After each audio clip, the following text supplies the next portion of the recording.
Okay, everybody, good evening. You have welcome back to another episode of Awoken with Aulden.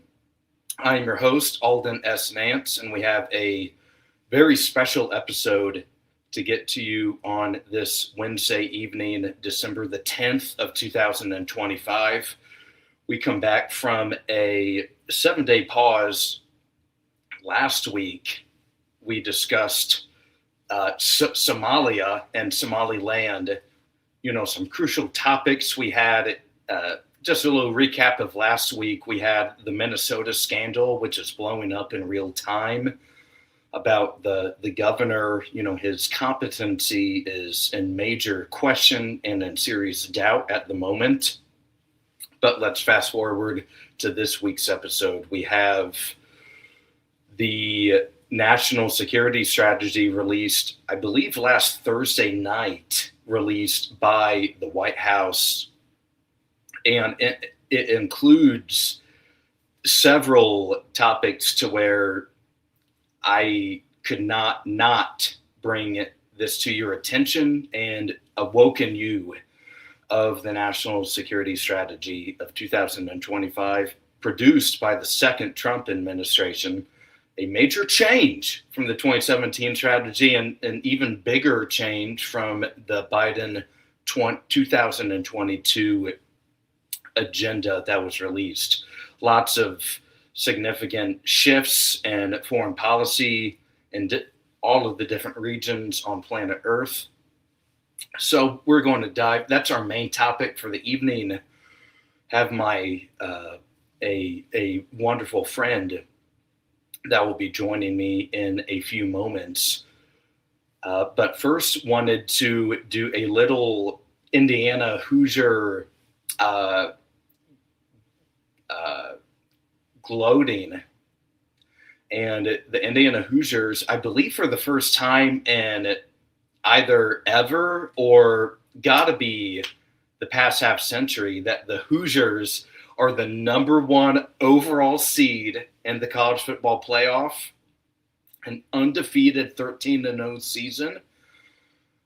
They were undefeated and ran through the Big Ten with ease, other than the UCLA game, which I'm sure you remember Gus Johnson's glorious and Hall of Fame type call he did there with his voice cracked probably 4 or 5 times. He couldn't even breathe. He was so ecstatic about the result of the play. And it got to the point where now this is only head coach's Cignetti's second season. 13-0. He's only lost 2 games in 2 years. The playoff game last year, and I believe against Ohio State, and they were undefeated at the time. But I digress to the point to where we need to give a big shout out to the Hoosiers. Congratulations to Coach Cignetti on a phenomenal undefeated season. They are the top dogs. We will continue. This will be a subplot in the show. It's not a sporty show by any means, but we will continue to. It's worth a couple minutes at the beginning of the show each time to see how the Hoosiers are doing. I think, at least. Okay, so before we get into the national security strategy, I would like to remind you to please pound that subscribe button, that follow button, leave the video a like, share a comment, let me thank myself and my inaugural guest are doing on the show. Leave us questions. We're happy to have formal verbal dialogue with you at any time, because America First is the motto, and that's what we want for this country. And I would say, before we even dive into that, we are both, or at least myself, have to say, very pleased with the rhetoric of this NSS, very America First rhetoric. And we're going to give you a full breakdown. So without further ado, we are going to hop in, or actually, one second. I would like to introduce to you our first inaugural guest of the show, Alex Gage, a phenomenal patriot, comes from the state of Colorado originally, and he's a very hard worker, loves this country, and is devoting a lot of his time towards putting America first. So, Alex, take it away, man. Tell us a little bit about yourself.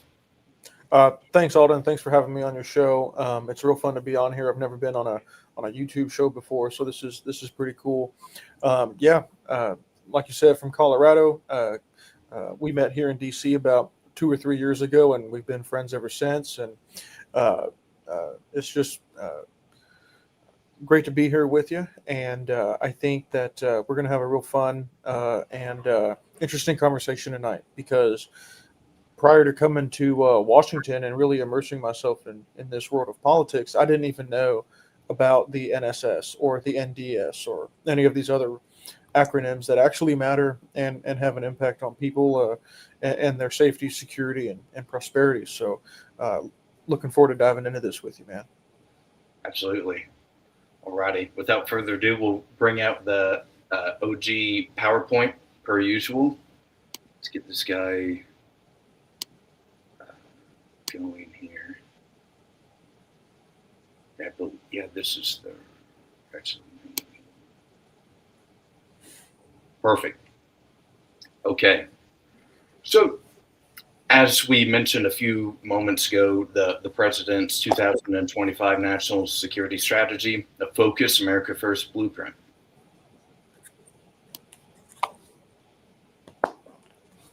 So, what is strategy actually? When we're thinking about America on the world stage, and even in your day-to-day life, you're trying to think, how can I make more money? How can I advance myself? How can I do whatever to advance my priorities? And what is your strategy? And you have to have a good strategy. Absolutely. Yeah. Absolutely. And it's like, if I remember correctly, it comes from Sun Tzu, from The Art of War, that ancient Chinese general. And he put it really well. In order to win at anything, whether that's a war or a football game, or you want to pass a test for school, you need a strategy and you need tactics. Tactics without strategy, you'll get failure. Strategy without tactics, you'll get failure. And so, right, the U.S. military is a tool. It's a very powerful tool, and it's got all these different tactics at its disposal that it can use to achieve its objectives. But a U.S. military, a tool without a overall strategy of how to use the tool, you get directionless activity. And so the reason why the national security strategy is so important is because it is the guidance document for the entire national security overall guiding mission, the strategy, the guiding principles, the goals that we're trying to achieve. It is setting the tone and the mission and what we're actually trying to achieve for the next rest of this administration. So for the next 3 years. So the strategy is an incredibly important piece of getting America from where it is now into a more America first foreign policy position 3 years from now. So this is a key document, and like you said, defining strategy and what it is, it's key. Certainly. Yeah, we're trying to, project a good strategy for the country in the next 3 years. Absolutely. Thanks, guy. And absolutely, where, each admin releases an NSS, I believe, by a law passed by Congress in 1986, I believe, or 1968, but I think 1986. And, where did it go wrong since then? And you have to take into your history. When I even was discussing Somalia last week, why was Somalia a big factor in the early 90s? Is because you have the Cold War, and there was a once the USSR collapsed, broke into all these smaller states, you had the US wanting to police the world, which we still do up to a point. But it was all of these strategies prior, were very vague and bloated. And something this time I think was very good about the strategies that essentially they said, all right, here's like our 5 or 6 biggest priorities that we want to achieve. And they just kind of went from there. So it was more transparent than prior NSSs. This national security strategy takes the country in a much different direction, right? Because as your first point here, post-Cold War global domination mindset. I don't know if domination is the word I would use, but it's the continuation of this trend, basically, that during the Cold War, you had these 2 global superpowers that were duking it out with each other. And that's where you got all these proxy wars and proxy conflicts, Korea, Vietnam, for example, right? And that was 2 different worldviews, 2 different economic systems, government systems at conflict with one another. And so America would be, in order to counter, right, the communist expansion, really anywhere it would pop up in the world, like the way we funded the Mujahideen in the 1980s, or crushed communist movements here in our hemisphere. You needed to have a very global approach where we're spreading democracy, we're spreading freedom. Well, what it was actually doing was trying to counter communist expansion.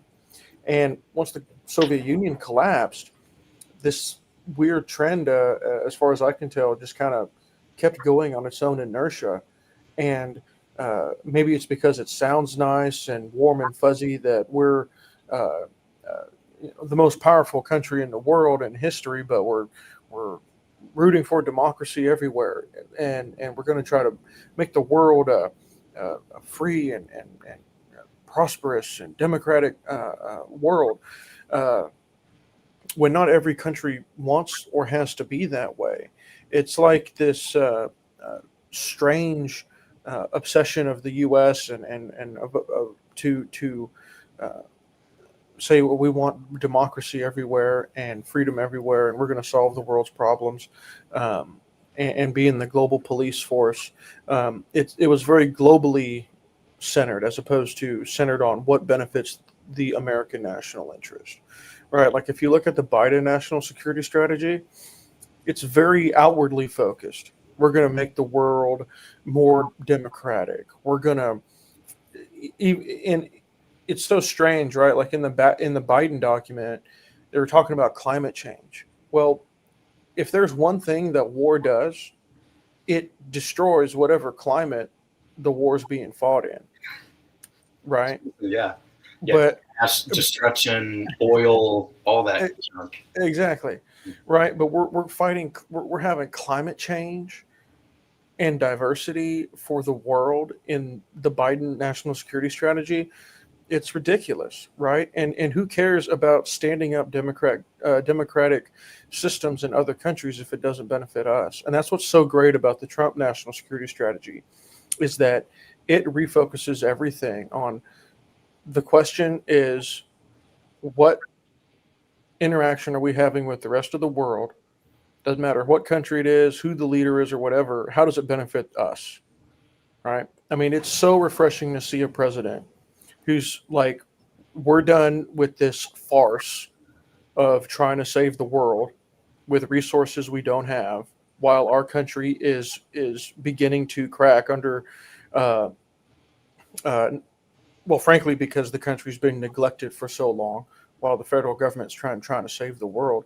It's so refreshing to see this new America First policy, with the number one question being, how does this benefit the United States? And so it's great. Absolutely. Sorry, I've been talking too much. This is your show, not mine. Oh, no, man. We're having a good time. Inaugural guest, we need to make it important and for people to remember.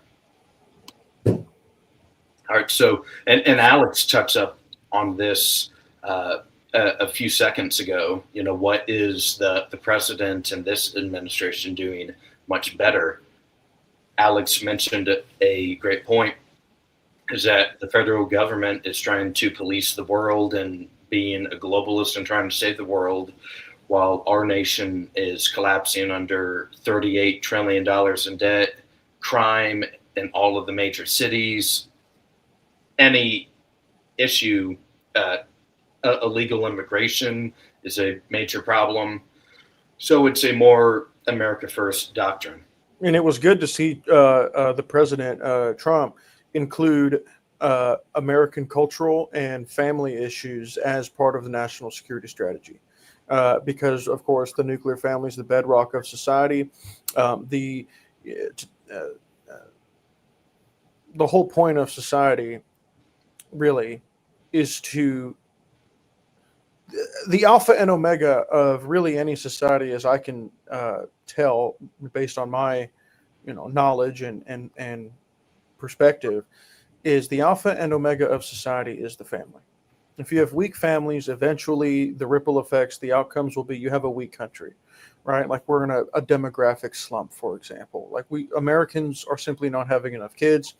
Eventually we'll have an old country that's straining heavily on our social safety net programs, and then we won't have any young people to man the battle systems when it's time to defend us from a foreign threat, for example. So that was amazing to see Trump put in his own national security strategy, not climate change and global warming, and say, no, we need to rebuild American culture, American traditional families. And he even said the same of Europe, right? I don't want to get ahead of my skis here, but Trump was saying, like, if Europe doesn't turn around and be European again, we might not have the same Europe in 20 years, and that different Europe might not be so friendly to the United States anymore, right? So totally, that was I think something new and really encouraging to see as well. Certainly, and we're going to dive into that a little deeper here in a few slides from now. Oh, sorry, I got ahead, I guess. No, it's all very good points, because we're going to be talking about it. And it all intermingles with one another. It all interconnects. Oh, totally. And like you have especially the Europe point, which, yeah, I don't want to get ahead of myself either, but we'll stick with the what America wants in terms of national security, is that the issue that I believe in all Republicans, no matter what on the spectrum you are in the GOP, is that the defining issue that brought the party and the coalition together was immigration, period. There's too many illegal immigrants in the nation. There's been 10 to 11 million that have entered under the Biden era. And we've seen the videos. It's almost like a Black Friday in 2009 of people trying to get the newest cell phone plan of illegals trying to get across the border during the Joe Biden era. So we want, a much more safe, sovereign republic. We deserve that and should demand that as citizens. We want strong borders and immigration enforcement. We don't want illegals here. It's cheating. It's against the law. It's unfair to legal immigrants who have spent the time and the money and the resources. And it's also if you can control who's entering your nation, that you can vet them better, and it's a much less risk of sleeper cells or other threats and, foreign corruption and influence. Right. If we can stick on the illegal immigration topic for a second, right? This is something that I think has only been recast as a front and center national security issue with Trump 2.0. Right. Sorry, I'm looking away from the camera. I poured myself some tea. Nothing better than some tea in the evening after a work day. Oh, yeah. After a long work day. Oh, yeah. Yeah. But anyways, we as Westerners, as living in a Christian nation with a Christian moral tradition, have the uh, we have a certain degree of openness, right? We have this idea that all humans are made in the image of God, and so we want to help our fellow man. And these are all nice things. But what has um, one thing that we have forgotten in the modern day as Americans, or you see stories that we're going on a trip to Africa to build uh, electrical infrastructure or build roads and whatnot, and that's all well and good as long as it's privately funded. But what I think has totally gotten away from us is two words: realpolitik and pragmatism. Right? For example, what we just saw the day before Thanksgiving of that Afghan national who was let in by the Biden administration. Um, what was it? Operation Allies Welcome, after Afghanistan collapsed. Well, here's the thing: like at the end of the day, we're a country with finite resources, and while I wish all 8 billion plus people in the world the best, I wish them well. I hope that they have a good life and good health and all that stuff. Um, the people that I care about are American citizens, right? And nobody else, right? Those are Total. the only people that matter to me is U.S. citizens. And so it might sound a bit harsh. It might not sound like such a nice thing, but the fact of the matter is that we were pulling out of Afghanistan. You worked with us, and the Taliban's gonna kill you if we don't bring you back. Too bad. You're not a U.S. citizen.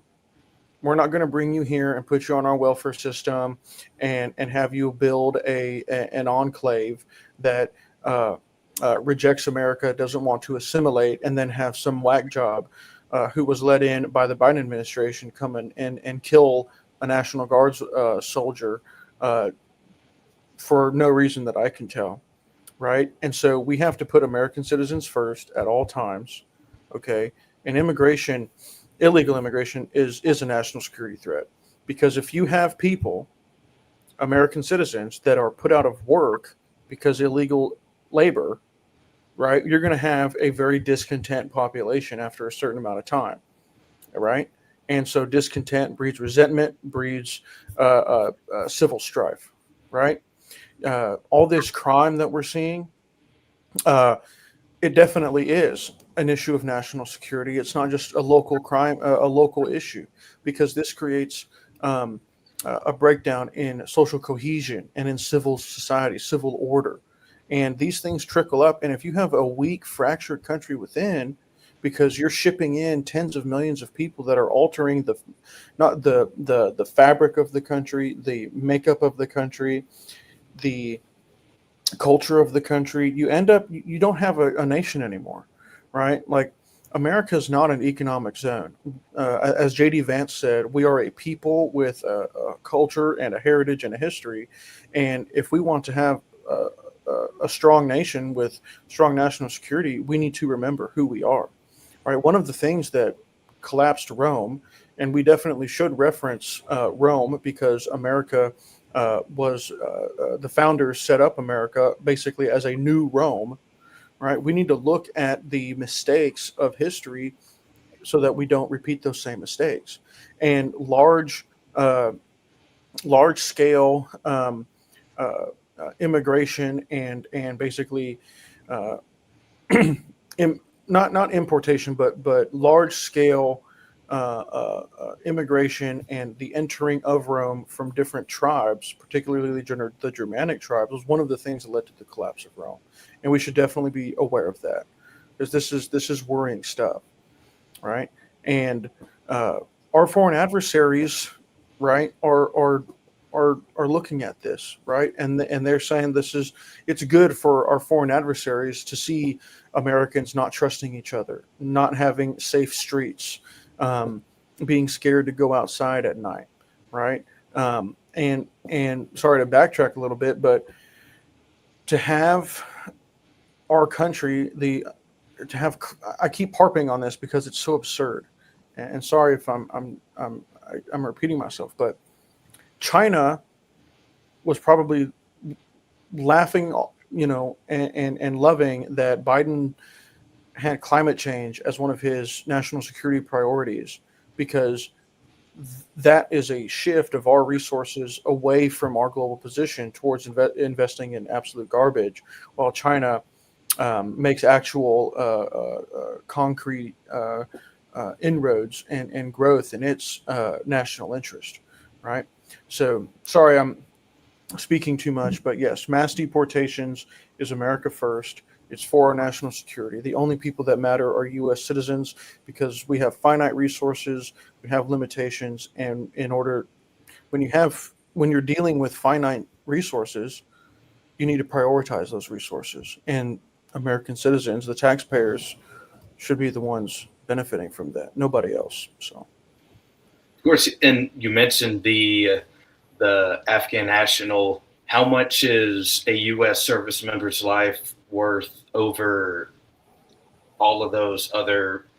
We understand they helped us in the insurgency and help, but is there another NATO ally they could go to? We have all these greatest allies that we're told about, and none of them they never have the space for anyone else, apparently. So that's a great point you made. right, we don't owe Mm. anyone anything. We don't owe the world at all for anything.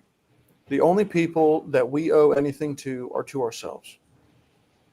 And that needs to be a whole thought paradigm shift, not only of the federal government and the neocons, like, some members of Congress are. I'm thinking like Lindsey Graham, for example, who just wants to bomb everybody and throw all this money at this and that, right? No, we don't owe anybody anything. That's a thought paradigm shift that we need to reinforce and rekindle in this country, right? Because that is America first, right? Is the only people that matter are Americans. Everyone and everything else is secondary, right? For example, like it needs to mean something to be American. It doesn't. What does it mean anymore, right? Like we want to talk about immigration and, of course, transnational crime. These Venezuelan narco terrorists, okay, that are shipping in lethal drugs into our country, they're not American citizens. And so they don't need to have trials. They don't need to be treated like American citizens, okay? No, you're a foreign national transporting illegal lethal drugs into the United States. We're going to kill you. And we're going to kill you on camera as a deterrent so that other foreign nationals don't get the same idea, right? That's America first. Yeah, it's a warning to the rest of the world, and as we saw even in Venezuela earlier today, the president and the admin released the video of seizing that oil tanker. Mm-hmm. Apparently, it was bound for Iran. Yeah, correct. Yeah, so it's a middle finger to the Iranians and the Venezuelans that if you're going to try to, and we'll get into this here. We'll keep the presentation going, but one more tidbit is that the president, reemphasized the Monroe Doctrine in the sense that none, whether the Iranians, the Chinese, or the Russians cannot have they cannot piggyback off of any nation on our hemisphere, and we'll get into that here. So we want power. We, as Alex mentioned, we are currently the global empire. We are. No one else ultimately matters because we can kind of do what we want up to a point, in the sense that we have, especially in our hemisphere, what is Maduro going to do? Just make a bunch of rap videos of him dancing? That dude's his pie is already cooked. Yeah, I mean, going back to that oil tanker, I was on X looking at some posts about it, and I saw this one post, and apparently, some reporter, and I could be wrong, but as I understand it, some reporter asked Trump, like, "What are you going to do with this seized oil tanker and its contents?" And Trump said, "We're going to keep it." That's so refreshing, and that to hear, and that is America first. You're a foreign adversary transporting oil on a sanctioned oil vessel to a sanctioned country, and it's like, you know what? We're taking your ship, and we're going to keep it. It's ours now. And try and stop us. It's ours now. Yeah, because we like to think of this. Uh, oh, the world, we're all trying to get along and stuff like that. But at the end of the day, on the global playing field, there seems to be an element that might makes right. Okay. And to see Trump really just lay down the hammer and say, no, this is ours now, and you're not going to do a thing about it. That's awesome. Certainly. And that's what we want, power. We want to be, we like to see the action, right? We were talking earlier that this is a lot, the NSS is just verbal dialogue on paper, but that was action that we saw earlier today. So certainly, and we'll head to, yeah. So what do we want as the global empire around the world? And we alluded to this a little earlier. We want the Western Hemisphere to be certainly aligned, and the NSS essentially described that it's the best way that we can advance power towards China, and Europe being 2 decades away from not even being Europe of what we knew it to be 50 years ago. It's totally changing. This mass migration is destroying the social fabric of the nation, or of the continent even, and it's causing lots of crime and social dysfunction, certainly. I mean, going back to the transnational drug trade, China is selling the fentanyl precursors to cartels that are funneling it into the United States.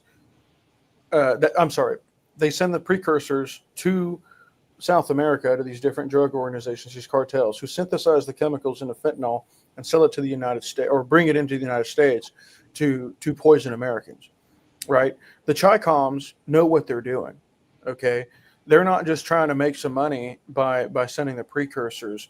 They know that the Pacific Ocean's big, okay, and no one's really going to invade the United States. The United States of America is not a country that will collapse by foreign invasion.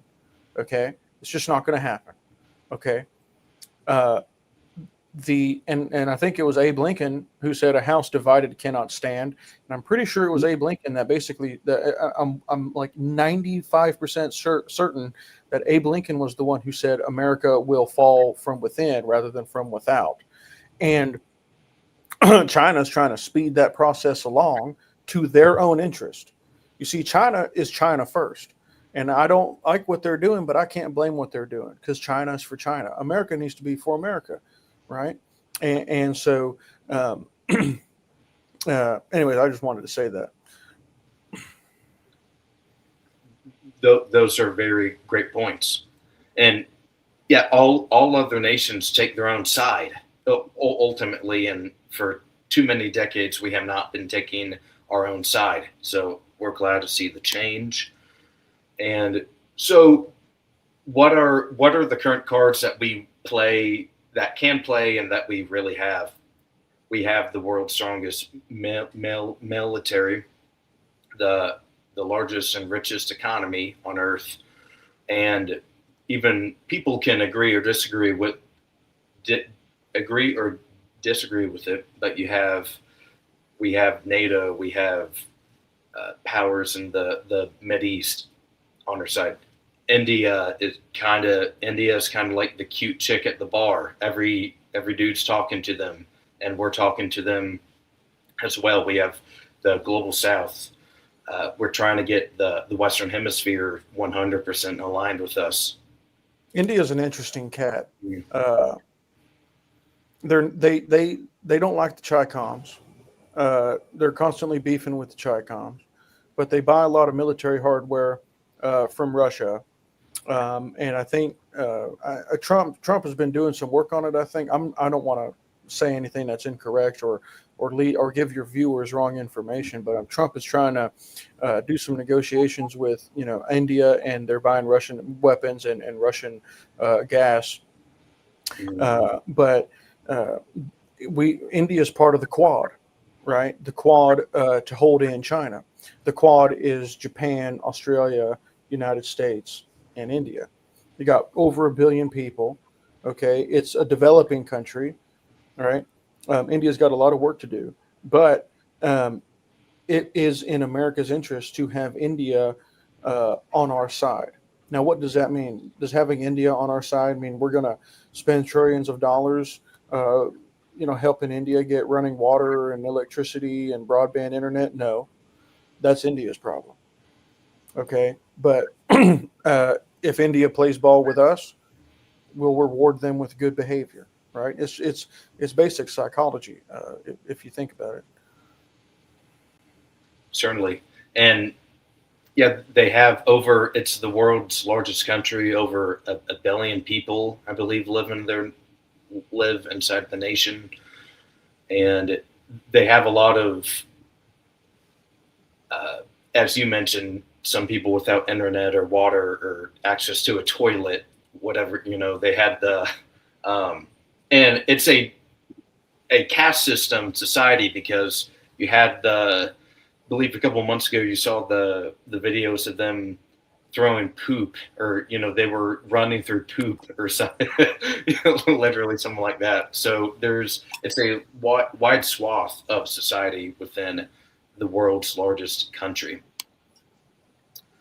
So something that I was particularly impressed by, at least, is that the admin also saw the national security isn't just foreign threats. It's that we need, whether through its tariffs or other means, is to get our economy better. We cannot continue to outsource good paying industrial jobs, like in Gary, Indiana, that city, Northwest Indiana. Totally, it's a ghost town. It's abandoned. It got to the point where it was so bad where they stopped updating signs on the highway of places that existed prior.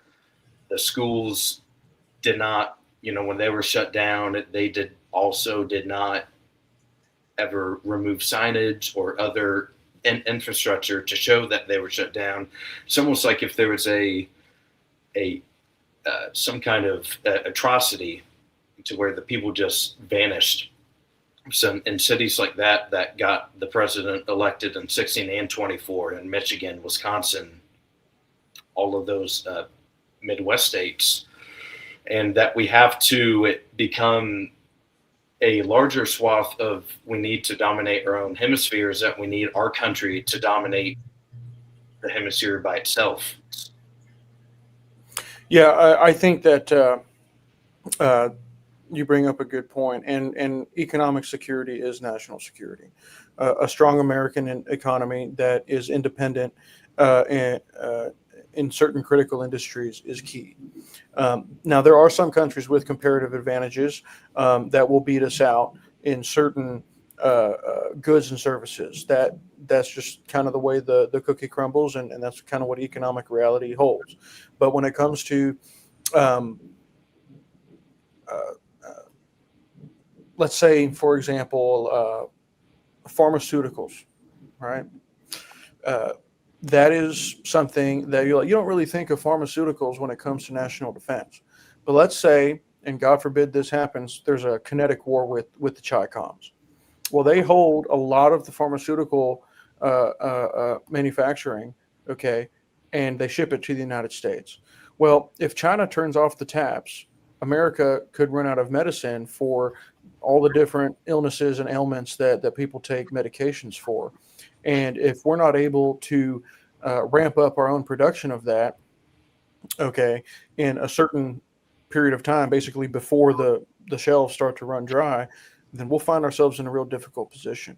And so I don't exactly know how that calculation is made of what industry needs to be onshored or friend-shored to protect our national security, and what can be left to comparative advantage. I think in the Trump NSS, they basically said um, China can produce like household goods, and I don't exactly know what that means. Maybe they're talking about, I don't know, lamps or something. I'm looking at the lamp in my apartment right now. Well, lamp, not that important in national security, right?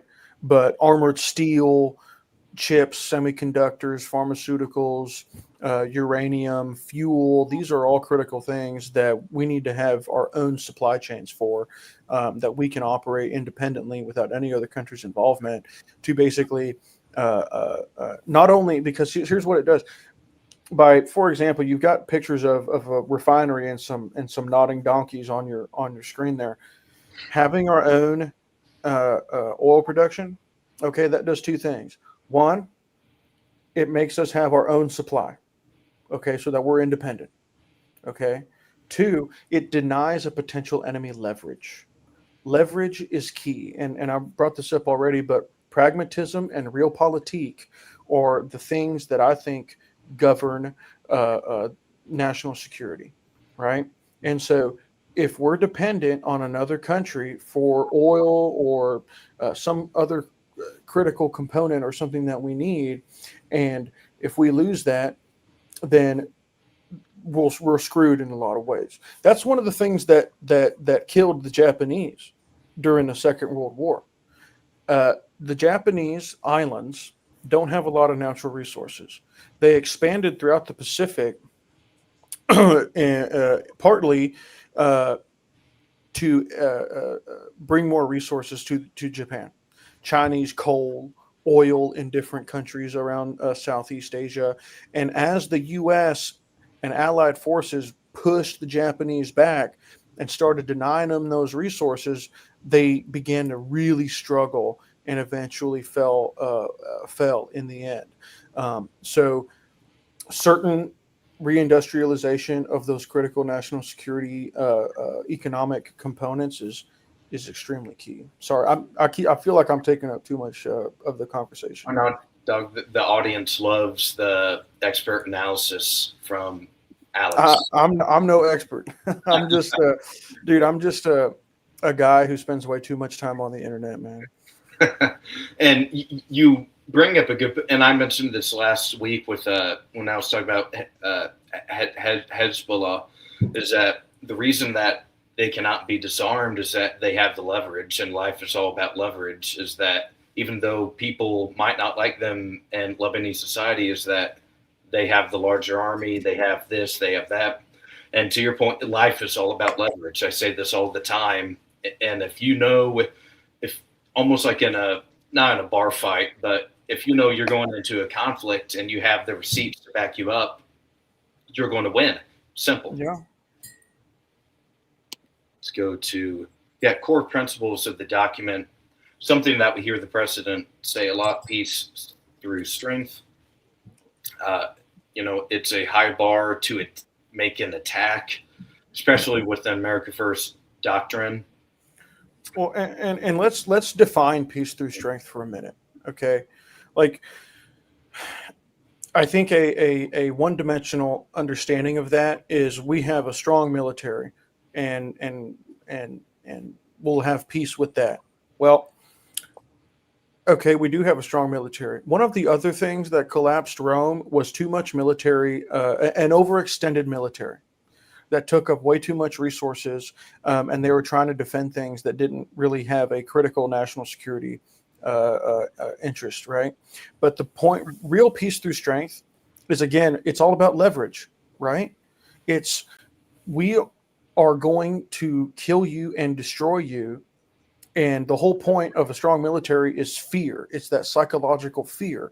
And the point is to scare other nations so bad to go to war with us that that it becomes in their interest to deal peacefully with us on our terms, right? Like, look at how Trump negotiated with Colombia.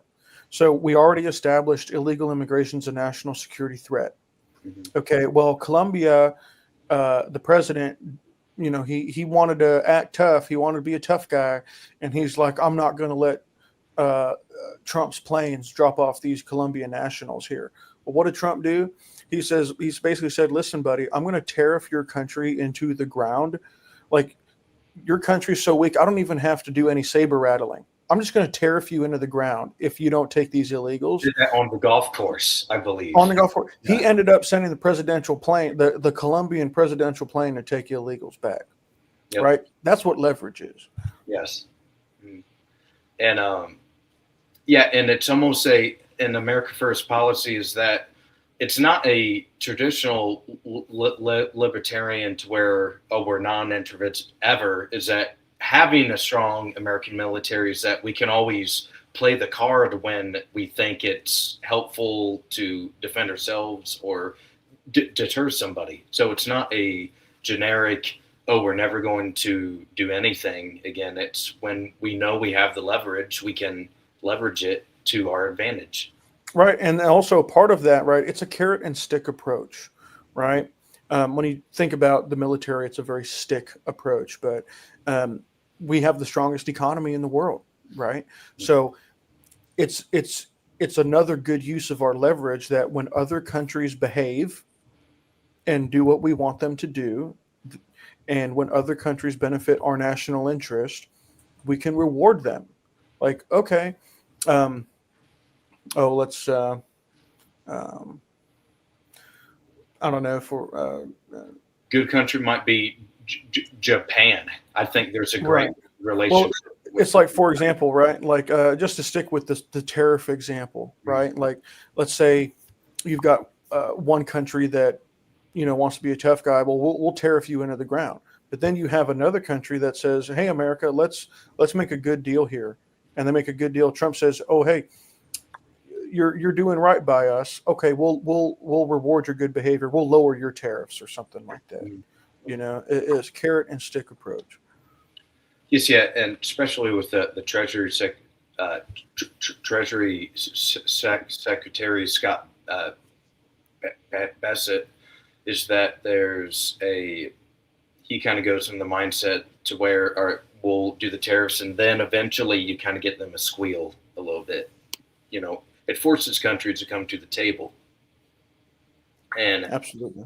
And our largest priorities with the NSS is that the era of mass migration is over. And it has to be. The country in the last 30 years it's changed. It's not what it was. Even when I was a little kid, I remember sitting in the grocery cart with my mom, and she was able to fill it up all the way. There were Cokes and Mountain Dew hanging off each side. The food in the cart was overflowing.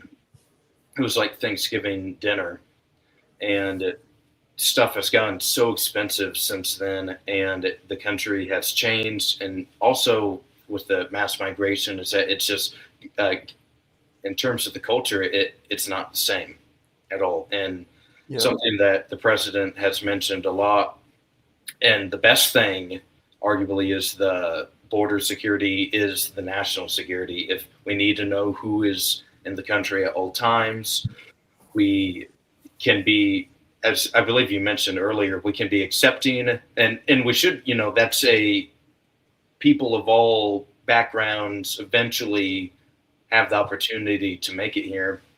It's that it's not a blank check, though. There has to be some kind of vetting. It's as if you're hiring a new employee at work, right, or anything like that. And we want the allies to lift much heavier weights than they have been. And you've already seen this with the NATO going from the NATO defense spending from 2 to 5% just this year. Mm-hmm.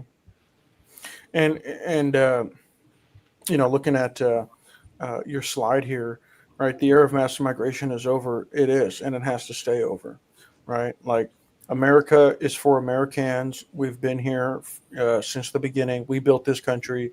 Nobody else built this country. Something I think is so fascinating, and just it's so cringe seeing the hypocrisy of these politicians. There's a video of Ilhan Omar out there. There's some Oh yeah, disagreement. There's something going on in Somalia at the time with some other ethnic group or country or whatever that was trying to do something in Somalia. And Ilhan Omar gets up there with her constituents and she says, "Somalia's for Somalis." It's like, well, yeah, well, America's for America too, right? Same principle, same principle. So, and it's not a hateful thing towards other people. It's a uh, to you mentioned, they can have their cultures and their traditions and lifestyles over there over without there, forcing that onto our people. yeah. Well, I mean, think about it. Uh, Last week's episode highlighted a key national security issue, right? You have you have tens of thousands of foreign nationals come to our country. They don't assimilate. They don't want to learn to speak English. They don't become gainfully employed. So they come to our country. They do not adopt our culture or our cultural norms. They don't even want to. I'm sure some of them have learned English, but we're speaking in terms of on net, right? On average, Totally. right? Mhm. On net, they don't assimilate. They don't become accustomed to our culture. They create their own enclave on their own. They're kind of like a very isolated enclave um, where they reject America, okay, and American culture, society. And then on top of all that, they consume American welfare benefits, okay, without contributing to the economy. And then not only are they consuming our welfare benefits that, of course, were originally intended. I have my issues with the American social welfare system. Uh, Full transparency, I think that the whole thing needs to be phased out because I think America's welfare system is a net negative, but that's a discussion for another time. But they take American welfare money that was meant for America's impoverished and they send it to uh, foreign terrorist Al organizations. Shabaab. Yeah. Yeah. So Al Shabaab is receiving American welfare taxpayer money. Yeah, that How, should be going towards people that are actually going through a rough time in life, or that they have kids, or maybe their spouse left them in a truly heartbreaking or unfair situation to where right. I need 6 months to a year to get back on my feet. That should be for Americans. We've paid into that. As we mentioned, there's an understanding that we should look out up to a point for our common citizen and peoples, because we do want Americans to succeed. However, it's not for other people in other countries, especially those that inflict terror and kill innocent people. Well, and this scandal in Minnesota is kind of like a microcosm, right, of how the country how the country's candle, right? If America's a candle, how it's being burnt at both ends. You're importing foreign nationals that don't have any intention on becoming Americanized. They are a net drag on our welfare system and on our economy, taking American jobs, taking our welfare taxpayer dollars, and then they're sending that money to literally terrorist organizations. That hate Okay, America and they're, want to kill us. yeah, they're burning the candle at both ends. Okay, and Americans need to wake up and realize that, hey, yes, we are the richest country in the world and the most prosperous country in the world. Okay, but we built that. It's ours. We own it. We don't owe the world anything. Something that the left has really done is kind of say, well, how can you sit there in your air conditioned apartment with electricity and running water and not give all your country's money away to third world countries? Well, guess what? I wish people in third world countries the best. I hope that their country improves and they figure their problems out. I don't care about other countries. I don't care about anybody else anywhere in the world and their problems. I only care about us. right? And it's time for us to uh, put ourselves first and foremost again. And this requires the mass deportation of every single illegal alien and uh, shipping them back to their country. Because what happened in Minnesota is a microcosm of a much bigger problem. Certainly, and you mentioned like that typical lefty that's like, oh, you're sitting there in your AC apartment. Well, what about the American citizen who got hooked on alcohol or drugs that's now sleeping outside the Union Station in a half ripped open sleeping bag? Right, right, They should matter more than uh, illegal immigrants for sure. They deserve to be in the heated apartment, not on the dirty sidewalk with rat poop and other stuff infecting them, and they're not healthy and they're screaming at people and right. making tourists uncomfortable. Right. Totally. I mean, and it's that meme that's going around X right now of, like the liberals, that's a real sad and concerned and upset woman next to a picture of the Venezuelan narco terrorist boats being blown up. And then the next picture is, the same person who just, is smiling and doesn't have a care in the world when it's like, the National Guardsmen that were attacked or a victim of migrant crime. Right, like the American left is America last, and Trump is America first. It's that simple. And the way, if you want to, I would say to any viewer who's watching this show, like, if if you are an American citizen, why would you why would you want to have your taxpayer dollars uh, uh, going to anything else except for something that advances your interests as an American? It doesn't make sense. So yeah, we're already being ripped off and screwed off enough, certainly. So let's pivot to kind of the illegal immigration point, and to where the main point that I think that all America First people that were excited to read this is the emphasis that we haven't seen in 30, 40 years, ever since this NSS became law to be produced, so the Congress could see it, so all of the agencies, et cetera, could see what the president and his admin is thinking, is the Trump Colorari is kind of like the Monroe Doctrine, in the sense that we need to protect our borders and our hemisphere from foreign influence, foreign propaganda campaigns, and the image is our friend on most likely borrowed time in Venezuela. All he's really doing is dancing and making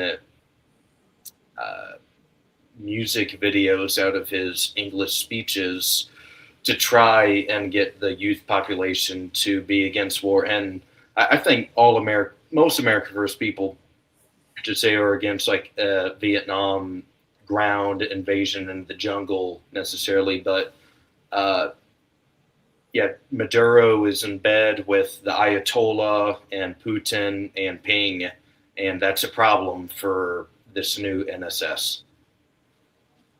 I don't really know what Trump's play is with this. I'm trying to figure it out. I don't know if he is uh, like you taking a harsh stance on Venezuela to uh, serve as an example, maybe to other countries, like saying, "Hey, don't be like Venezuela. Look what we're doing with Venezuela right now." Um, I you can call Donald Trump many things, but one thing I don't think he is a hypocrite, right? And seeing how he was calling out the nation building in the Middle East that failed completely in Iraq and Afghanistan, I don't see him going to oust Maduro and then say, "Well, we're going to spend another $1 trillion in Venezuela teaching them, about American style constitutional government." I don't see that happening. Uh, I, I think uh, I don't, like I said, I'm trying to figure it out, but it seems to me like Trump is trying to tell the Western Hemisphere, like, hey, you each have your country, but we're the boss of our hemisphere.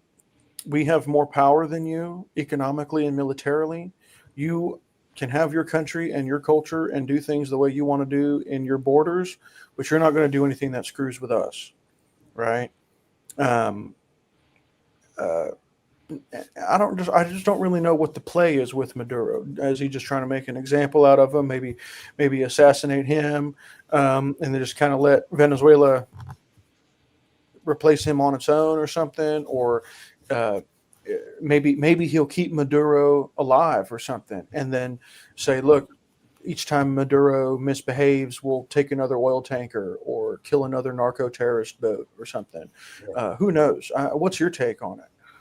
I think the big play is is it Machado, the lady who just won the Nobel Peace Prize? I think she's almost being set up to be if they get regime change, is to plug her in, because and I believe in her acceptance speech or whatever, attributed the prize to the president. So you can see there's some correlation, and might not be totally direct, but that's the most likely play.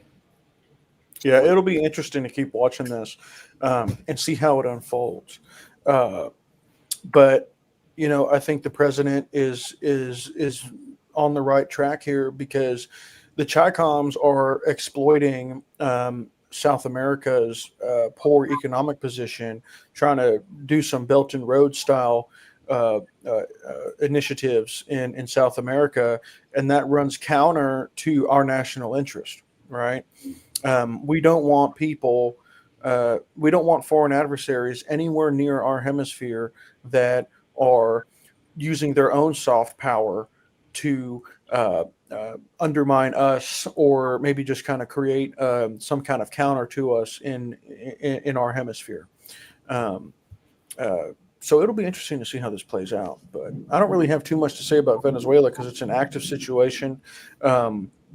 I'm kind of fatigued about America getting involved in new wars and stuff like that.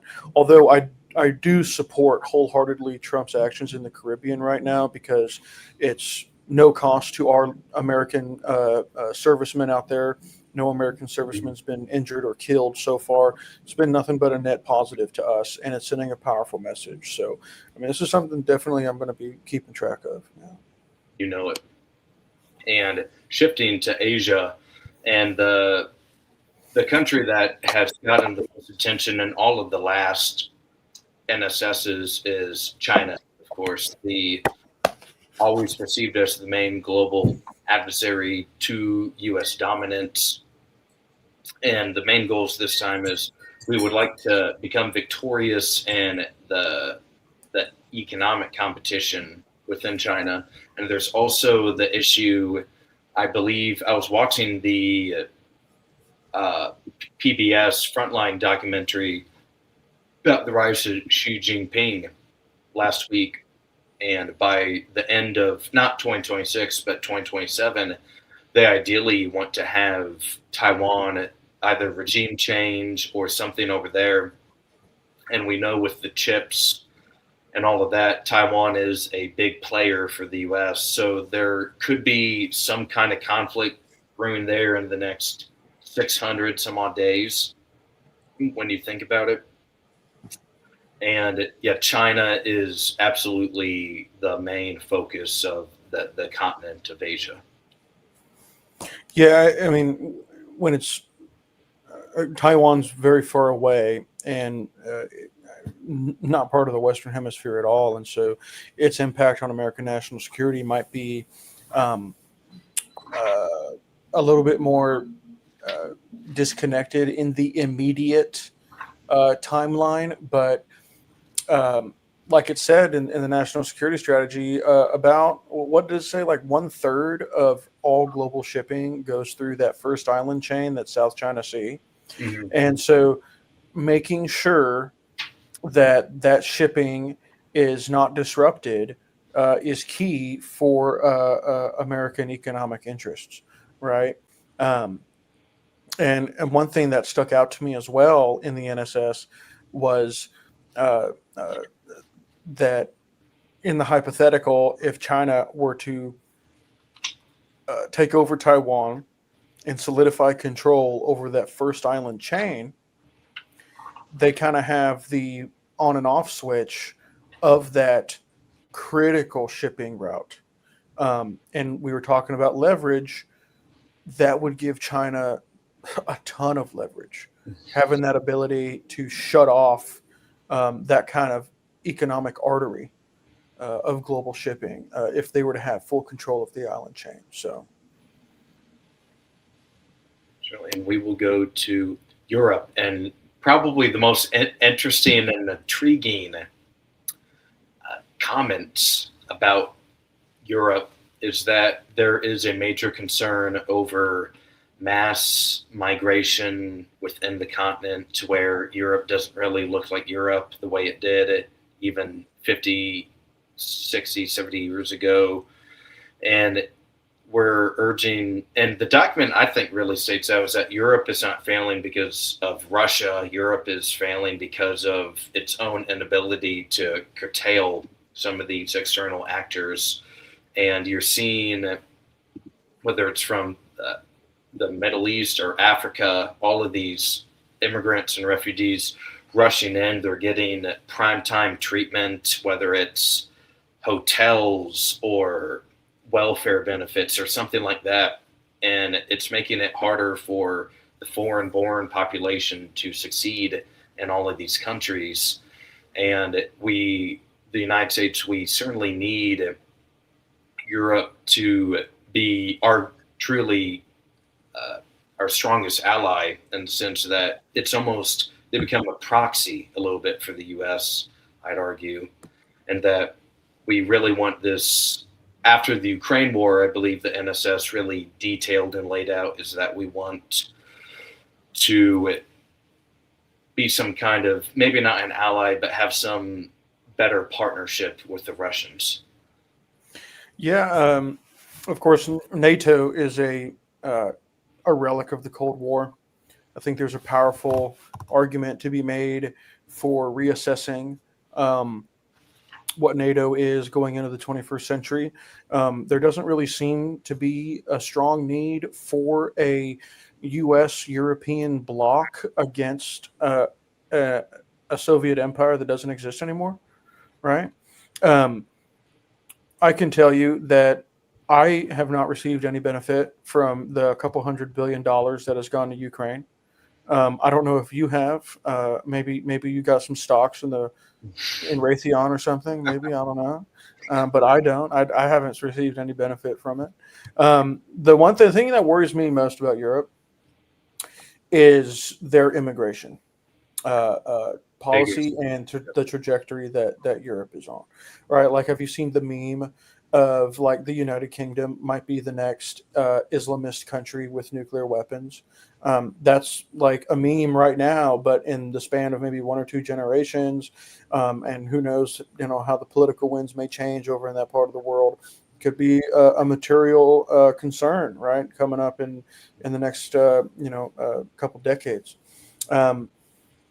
I think Europe and what's happening there is, again, just learn from other people's mistakes, right? I was talking about learning from the mistakes of the Romans 2,000 years ago. Let's learn from the mistakes of Europe today. They're importing God knows how many people that share no cultural history, no allegiance to the country that they're seeking refuge in. They are taking on they're consuming massive welfare benefits. Keep in mind, Europe is able to have such insane welfare states because America pays for their national defense.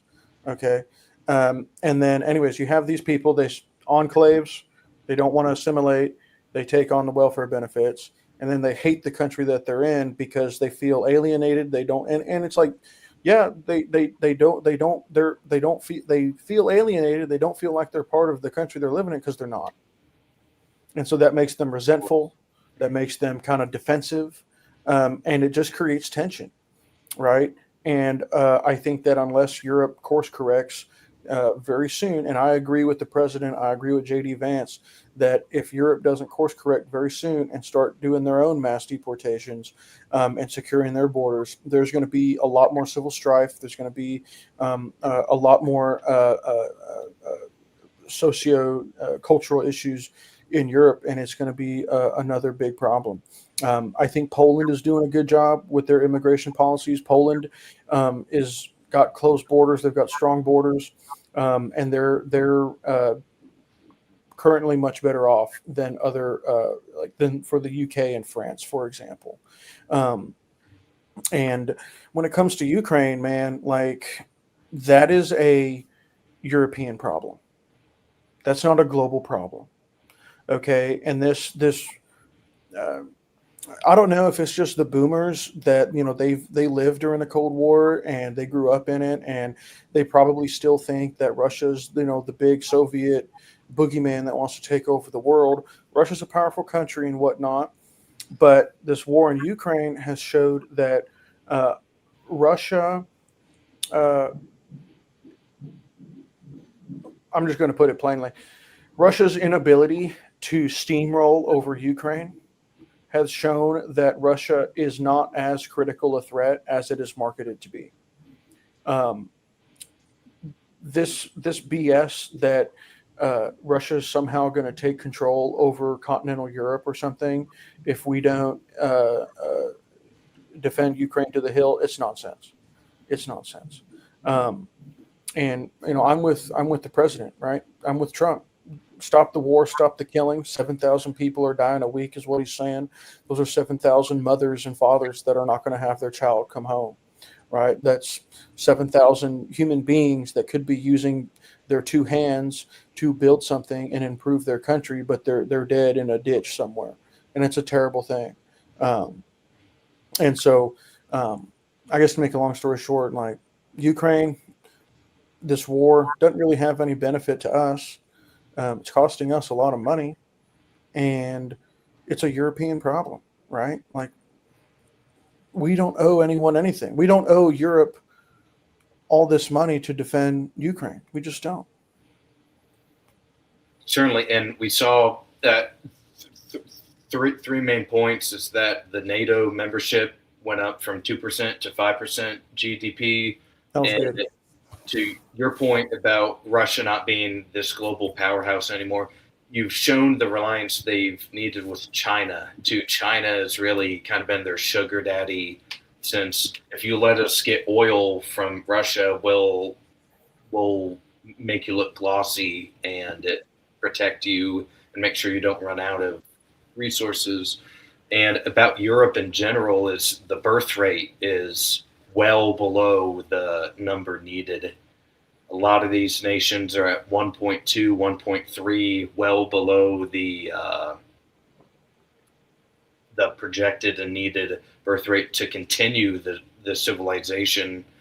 And it's becoming a danger to where you've seen leftists in this country even argue that, well, there's not enough children being born, so we need to ship in Hondurans or El Salvadorians to pick cherries and pick tomatoes because Americans are too lazy or there's not enough of us to do it. Kind of same deal over there, and they're losing their identity as a result.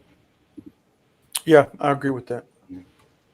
Let's move on to the Middle East, and something that out of the last 30 years, especially, the Middle East was not given as much attention or length and discussion, in the sense that there are still some intelligence disputes, but after the June strikes against the Fordo nuclear facilities and Iran, is that, well, they may be kind of neutered to the point where the Middle East is almost like Europe. That's their kind of Ukraine. Fighting between Iran and Israel and the proxies is just kind of let them handle it.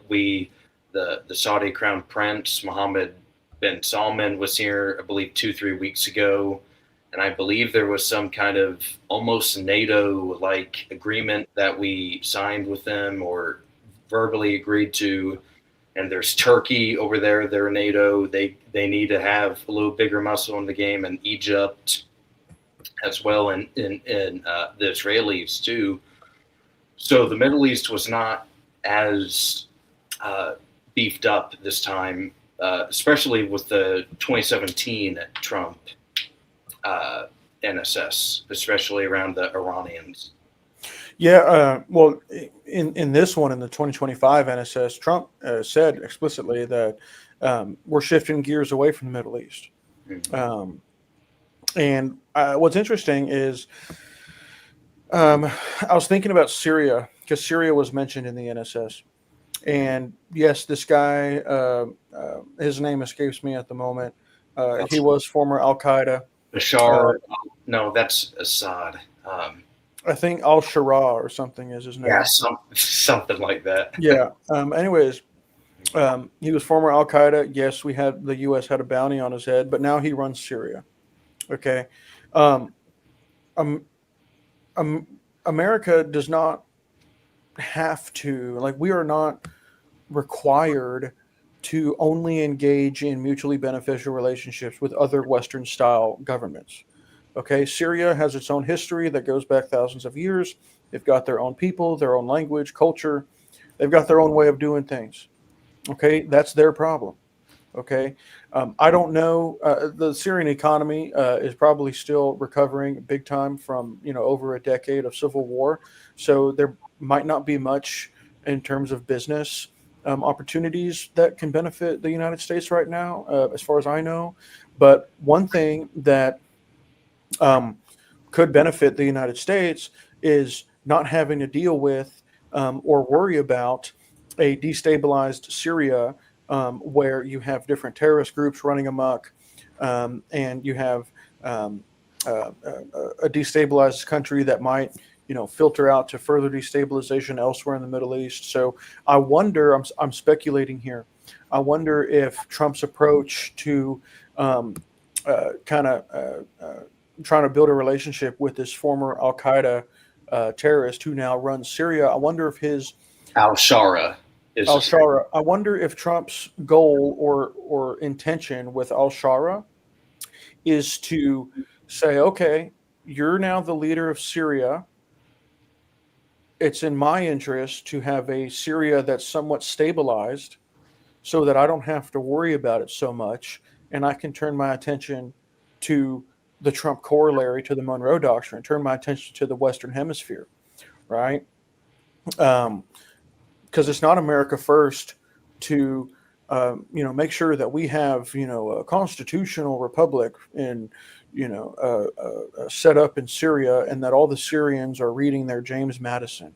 Okay, it's not America first, right? What is America first is to make sure that there's not ISIS elements in Syria that are plotting an attack on the United States, and that this guy has that country under control so that the region is not being destabilized, and we can take our attention elsewhere because we spent enough time and money on the Middle East, man.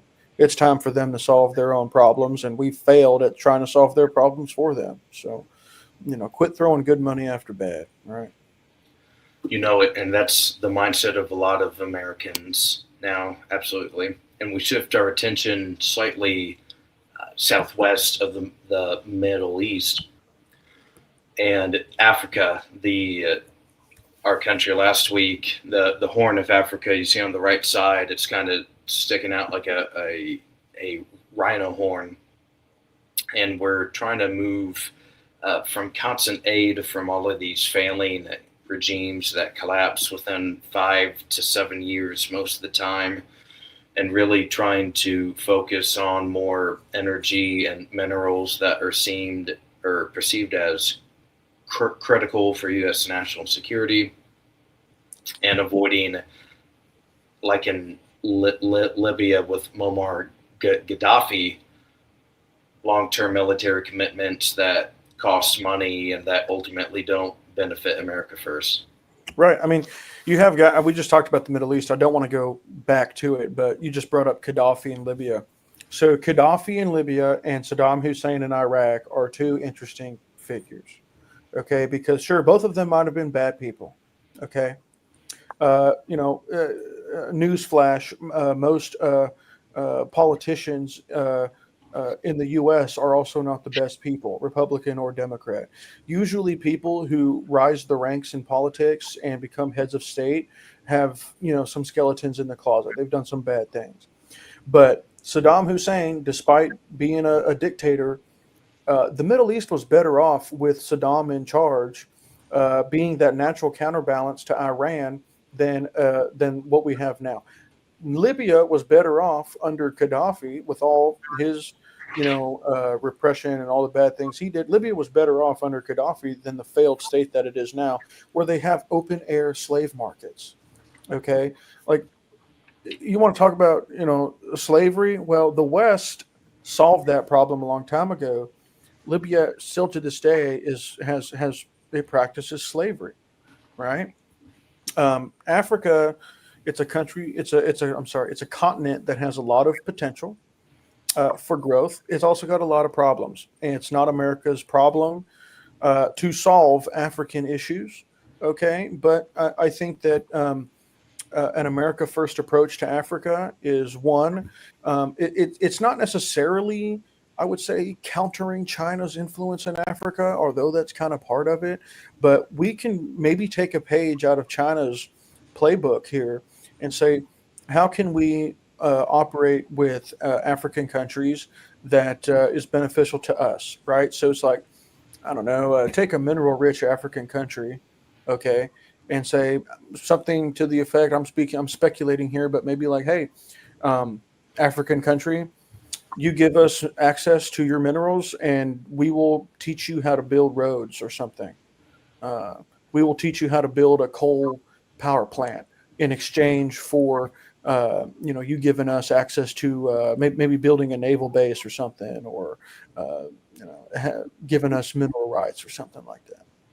So, and to your points about Iraq, is that now Saddam was a Sunni Muslim, so it was a Sunni Muslim majority that countered Iran, and now it's just a vassal state for Iran. And Gaddafi had the water project, the water pipe project that brought water. Many people said it was the eighth wonder of the world, what he built, and now he's gone, and it's open slave market. So interesting. I'll have to look into that water project. I don't know what that is. I'll have to look into that. Thanks for telling me. It's a good read. Get a little learning. And so, some major differences between this NSS and Joe Biden's NSS is the woke stuff you mentioned about climate change and fossil fuels and all of that crap. This NSS does not deal with any of that stuff at all, and it redirects resources back to the Western Hemisphere and trying to ensure dominance on our side of the world. Right. And the biggest thing is the border. That's the thing that got him in office, and he should continue to play that trump card as long as he's in office.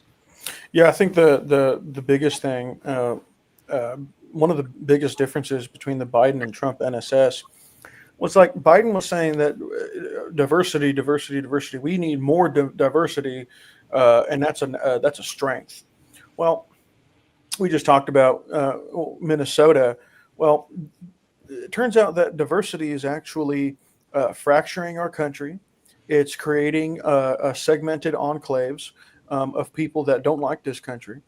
Okay, you've got American citizens at odds and at loggerheads with one another. Okay, with these different, you see videos on social media of leftists trying to fight people that disagree with them and morally shame them and whatnot, and saying you're a bad person. And then all the woke and equity initiatives in the Department of War, the empirical evidence was showing that it was making America a less effective fighting force, right? And so seeing the reintroduction of just basic meritocracy, getting rid of the woke DEI nonsense, and saying, hey, We are a results-oriented meritocratic system here that is out for the American interest. We're no longer trying to save the world. We're no longer trying to do social experiments in the military. Military is meant to kill and destroy anything that steps in the way of America's health and survival, and we're going to do that in the most effective way possible. So, yeah, but Absolutely, and trying to put America first, and the ending all of this DEI woke stuff that ultimately did not pan out to benefit our people. And I believe our last slide of the evening. So why does this national security strategy matter in the grand scheme of all things? Is that it restores clarity and puts America first. It protects and strengthens core American interests instead of the globalist ideas, and it rebuilds our pride and national strength within our own borders that we have lacked and have been told basically if you want America first, you need to shut up, or you're a racist, or you're this or that, you're sexist, you hate all people that aren't white, and it sets firm limits on foreign intervention. Is that, and I believe James or Thomas Jefferson wrote this, is that like we don't want to be trying to catch enemies across uh, overseas, and it realigns our power towards basically it's a two-man race. Especially you're seeing this with AI, is us and China. We're the two top dogs on our planet Earth right now. yeah, and I think the NSS can be summed up really. If you take the neocon slash Biden NSS versus the Trump 2.0, what the Trump NSS is doing is it is realigning the thought paradigm. Okay, it's redefining the goals and strategy of the United States. The Biden NSS was all about what we are going to do for the world. We are going to protect the world, save the world, bring more democracy to the world, all these things. It's very outward focused. What Trump did was he's saying, no, pause. We need to focus on what benefits us, what's pragmatic, what's realistic for us, right? We are going to prioritize America and what benefits America. We're not trying to spread democracy through the world anymore. That's done. If another country wants, to copy and paste the U.S. Constitution and make that their Constitution, knock yourself out. Go right ahead. I don't care about what other countries do. I just don't. As long as our relationship with that country benefits us. And so, I think that was the what makes this document so important is it shifts the priorities of the United States away from this kind of globalist, very idealistic mindset to saying, hey, we're done with that. We're focusing on what is realistic, what are the cards on the table that we have to play right now, and the goal is in any and all of our dealings with the world and how we use our military, it has to answer the question, how is this good for the United States? So I think it's powerful stuff. You know it, and see that's the end of the presentation, and we will now field questions from the audience. Let's see if I can get this back to where we're the larger players here. Awesome. All right, yeah, we're the main shot. Let's see if comments can pop up here.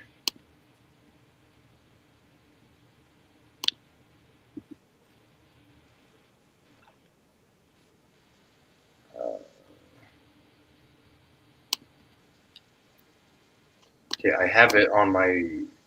I'll pull it up on my phone because I only have my laptop right now. Yeah. Yeah. If anyone has any questions for myself or our inaugural guest, Alex. We'd love to hear them. We'd love to field them and see what you guys are thinking at this time about the NSS or really any topics that boggles your mind.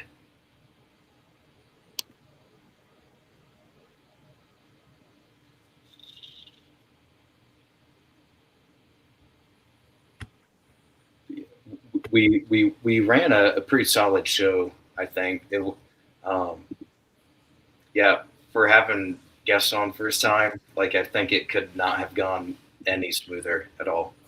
No, I think this was a great conversation, Alden. I really want to thank you for inviting me on your show. I think that uh, it was a great presentation of the NSS. I think that um, it's going to be more important as time goes on for Americans to start paying attention to the products and of these types of documents coming out Mhm. of their federal government, right? Kind of rather than just paying our taxes and voting every couple of years and just kind of leaving everything else kind of to the wayside. I think uh, it's America first to have more Americans pay closer attention to what their country, what their elected government is saying and the direction they want to take the country. I think this NSS is a very powerful one, and it's definitely going to result, I think, in a massive change in the overall direction of U.S. Foreign policy and national security policy. And I think I had a great time talking about it with you and learning more about it, hearing your perspective about it. I even wore some purple today, in honor of the theme of the show. So it was great to be here, and hopefully we'll do it again sometime, man. You know it. Yeah, we'll have to have you be a recurring guest on the show. I'm sure the audience loved the conversation that we had on this evening. Absolutely. Well, I guess that's it. Time to sign off. Yeah, I think we had a comment. Great show by at Brad Harrell dash R4T. Thank you, Brad. We appreciate the kind comment and your expectation this evening. And we had another comment from at Roy3121. Looking forward to seeing Alex back on the show. Oh, thank you, Roy. The audience already wants you back. The conversation. What Alex back, baby. Well, hey, it's all thanks to Alden, man. Happy to join your platform anytime. I think this is going to only grow further, and it's just going to be you're going to be celebrating your 1 millionth subscriber before you know it, man. Heck yeah, man. Let's keep going. So, all right. Well, all right, everybody. Well, you have watched another episode of Awoken with Aulden, and you have been awoken with Aulden. All right, much love, everybody. Good night. Thank you again to our inaugural guest, Alex, for joining us, and we will, we will end it here. Much love, everybody. Good night, and we'll see you next week.